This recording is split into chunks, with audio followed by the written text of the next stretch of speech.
All right, here we go. Wide receiver film room, episode 15. This is Davante Adams from week 1 of the 2020 season. Tay finished with 14 catches, 156 yards, and 2 touchdowns. One of the first big performances of the year, a fun one to break down. This is your host, Coach Leaves, as always. Hope you guys enjoy this one. All right, first play of this clip with Tay. This one's simple. They're going to start off in 3-by-1 down bottom. They're going to motion Tay. Obviously, we're using motion to see if it's going to be man or zone. Nobody runs with Tay. You see a loose corner. So pre-snap, Rodgers knows he's going there. Loose zone coverage, looks like one high, cover 3. He knows right away the ball is going to Tay here. Just a simple 5-yard speed out. Good route, good catch. All right, second play of the highlight, and this is Tay down bottom. I thought this was a pretty big issue in the run game right here. If Tay closes the space on this safety faster and just a little bit more urgent coming off the ball and gets onto this safety and blocks him sooner, you can see it from the tight. I think this is going to be a touchdown. Like if there's some more separation between Tay and the ball carrier and Tay is on the safety sooner, there's a real gap there for the running back to run off his ass and go score for 6. It's not coming off the ball aggressively enough and not getting on the safety fast enough. Get on that safety just a half a step sooner, and I think Aaron Jones really has a chance to come off his ass and go score.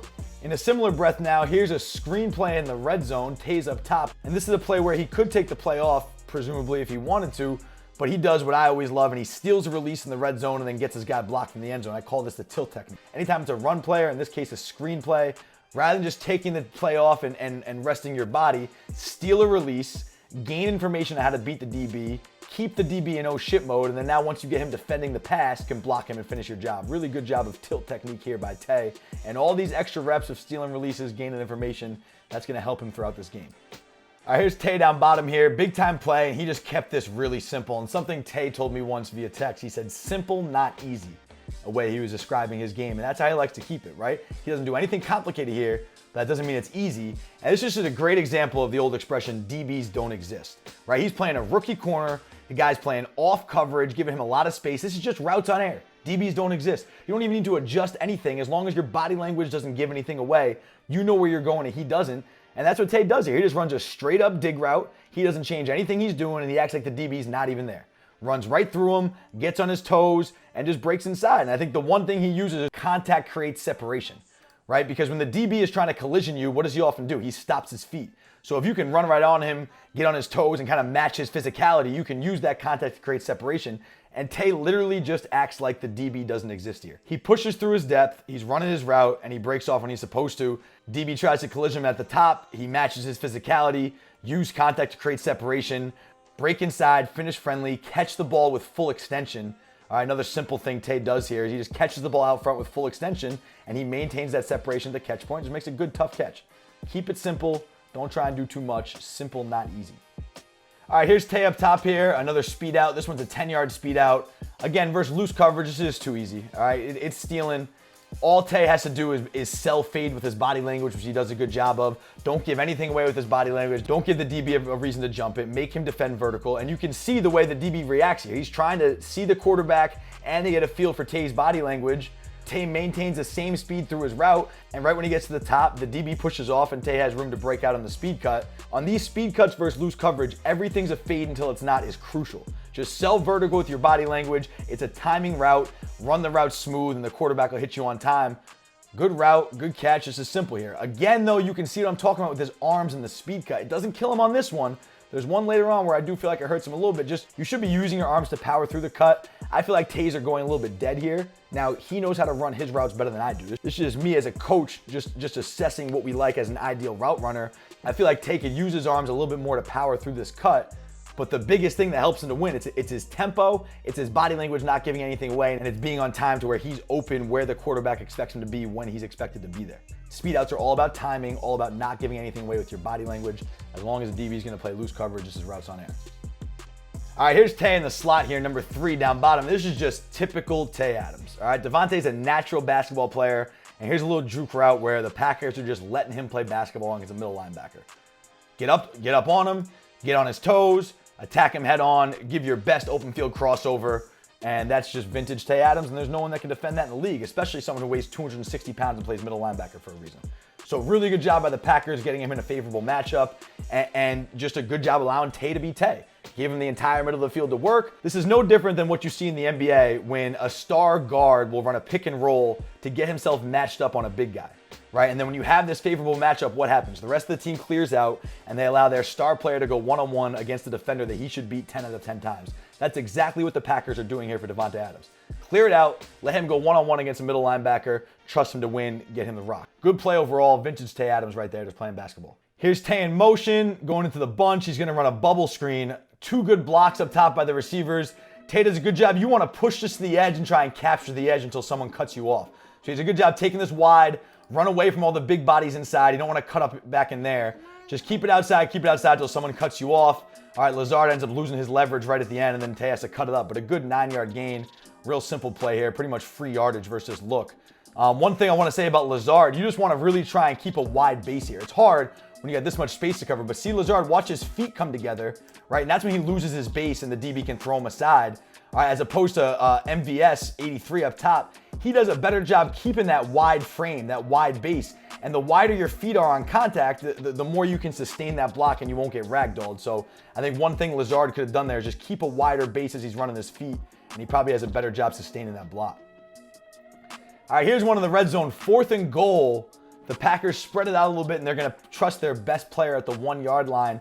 And as much as Tay had a great game, 14 catches, 156 yards, and 2 touchdowns, it should have been 15 catches, 158 yards, and 3 touchdowns. And this is just an unfortunate drop right here.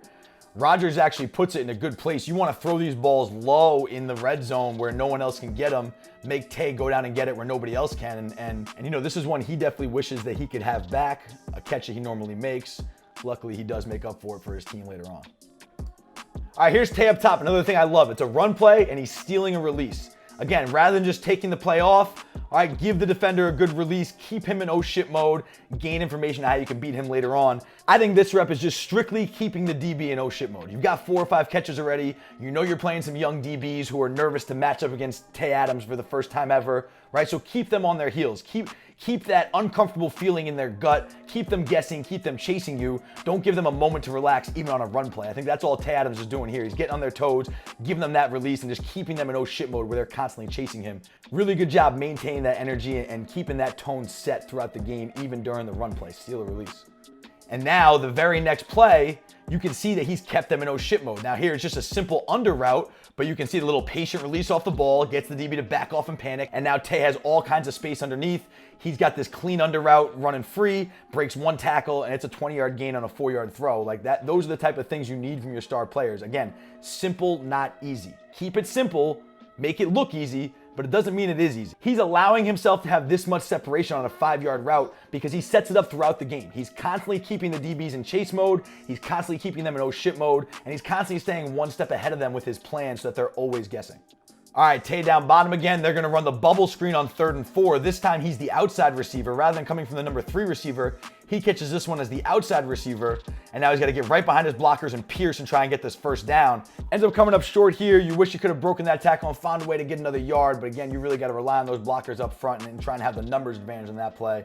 I think Tay did just about all he could on that one. Here's Tay up top in the slot, and it's just too easy. If guys are going to play him this loose and give him this much space, he's going to have 150 yards every game. At some point, someone's got to have the guts to come up to Tay Adams and start punching him. All right, because all we see is guys giving him all this space, and he just continues to eat guys up and continues to have his way. At some point, we're going to see somebody who has the courage to come up and be physical with him, and we're going to see what he does with that. And I'm sure Tay will have something for him then, but you got to figure the game plan against him is going to change soon because giving him all this space is just stealing with him and Rodgers. All right, here's Tay, the number 3 receiver in the slot here. All right, this is going to be a little scramble drill. Hard to see the full route he's running. It gets cut off in the TV copy. It looks like a corner route. But you know that when Aaron Rodgers is your quarterback, the most important play in the playbook is the scramble drill. No matter what play is called, you know that Aaron Rodgers is known for making plays with his feet, buying time with his feet. So no matter what the initial route is called on the field, you always got to be ready to keep the play alive, never give up on your quarterback, and keep working to get into his vision and find space. And in the case of Aaron Rodgers, you don't even need a lot of space for him to find you. All you got to do is break away and have an angle on a guy, and he'll find a way to rifle it into you. So just really good job by Tay, knowing his quarterback, keeping the play alive, never giving up on it, and just finding that little yard or two of space on the sideline, having awareness of the sideline, getting his feet down and securing a catch. All right, not any of this is about route running that we draw up in a playbook, but this is wide receiver play at its finest as far as awareness, as far as continuing to compete, and as far as finishing the catch on the sideline and securing his first touchdown of the year. Really great job by Tay. All right, so now look, this is a catch and a first down on a speed out that they called incomplete at first. They ended up reviewing it, and they reversed the call. But just check me out real quick. This is what I'm talking about with Tay's arms on these speed cuts. I just feel like it's taken him a little bit long to get around this corner because his arms are kind of outside his framework and going dead. He's not using his arms to pump himself through the cut and run through the cut.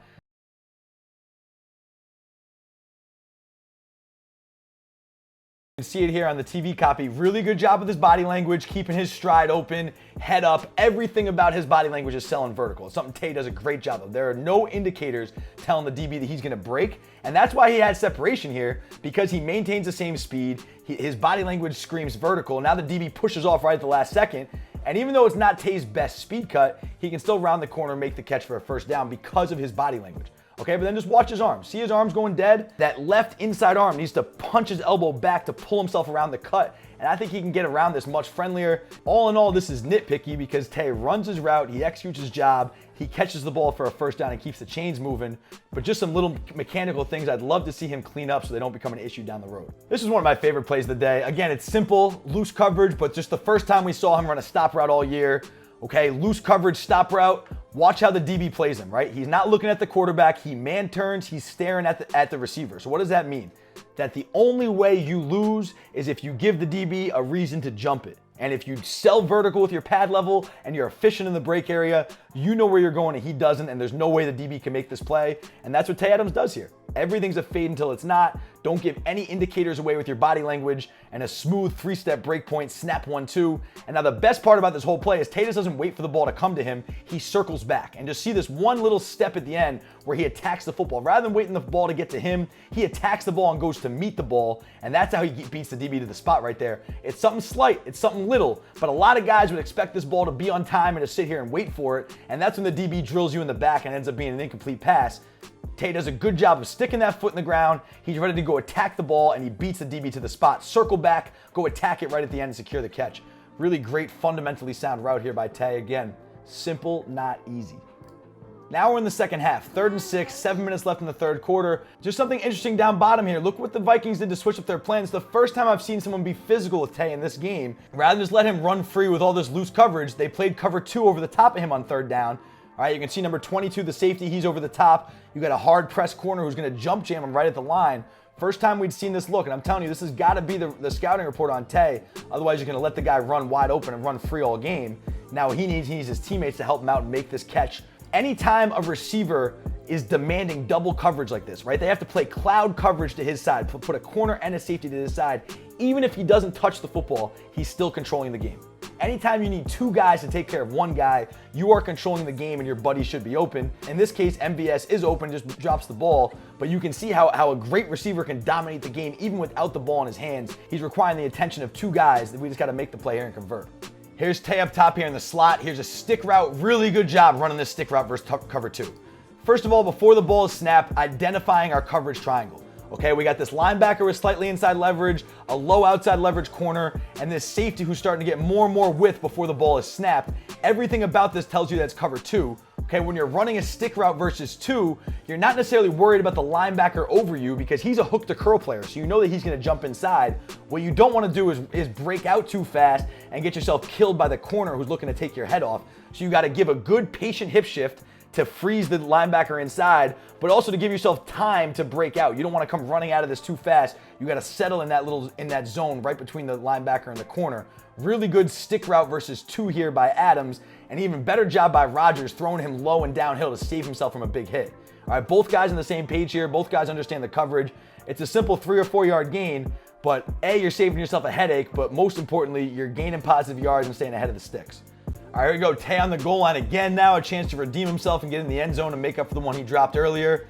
They're just going to run this little sprint out play where Tay just has a flat route versus press. And again, simple, not easy, right? You don't need to do anything crazy to complicate it when you know you've got the DB in oh-shit mode all game. And that's something that Tay has the advantage of, that he's got such a reputation around the league now, and guys are so afraid of his releases at the line of scrimmage because they've seen DBs get put on SportsCenter and get put on Sideline Hustle day after day after day, that guys are going to inch back and give him space right away just because they're scared. So Tay knows he doesn't have to do too much. Just give him a quick split release, give him a quick head and shoulder fake inside, and just get running to the flat, and you're going to score the easiest touchdown of your life. And that's what he does here. Again, simple, not easy, guys. Don't complicate something that can be done simply. Quick split release, head and shoulder fake. It's a race to the front pylon. Let Rodgers throw you out front, and that's an easy touchdown. All right, last play of the breakdown here for Tay. And again, just keep it simple, man. He's going to have a go ball versus press up top. He's going to come off with his signature little one-step hezzy that he uses to assess the DB, right? You guys see this first step off the ball. He brings that back foot forward, but he's keeping that inside foot planted. And as he's just kind of controlling the tempo, he's assessing the DB's reaction and figuring out what he wants to do next. In this case, the DB just backs up and gives him space. So what do? You just got to speed it up and run then. Anytime a DB is being patient and playing over the top, any sort of moves at the line of scrimmage, those don't do anything for you. If the DB is going to play patient and stay over the top, we got to go attack him and speed it up on him and get on his toes. So that's what Tay does here. Take little one-step hezzy, assess his reaction. DB wants to back up and give me space. Let me just run by him right away, stack him, get over the top, and you've got an easy completion on this fade ball. Really good ball placement by Rodgers. Good job by Tay not getting too wide here on the speed release, right? You don't want to get so wide that you've lost your landmark, but you also don't want to allow the DB to collision you. So a fine line here. Good detail by Tay. Hold your line, run with speed, and then really fade to the ball late with late hands, and Rodgers drops it right over the bucket, and all Tay has to do is adjust to it late, box the DB out with his body language, keep him on your back. Really good job catching it with late hands, high hands, right on his face mask for his last completion of the game. Really big day by Tay. Good clinic tape for all of us to watch and learn from. From the sidelines, we gotta hustle 'cause we gotta eat.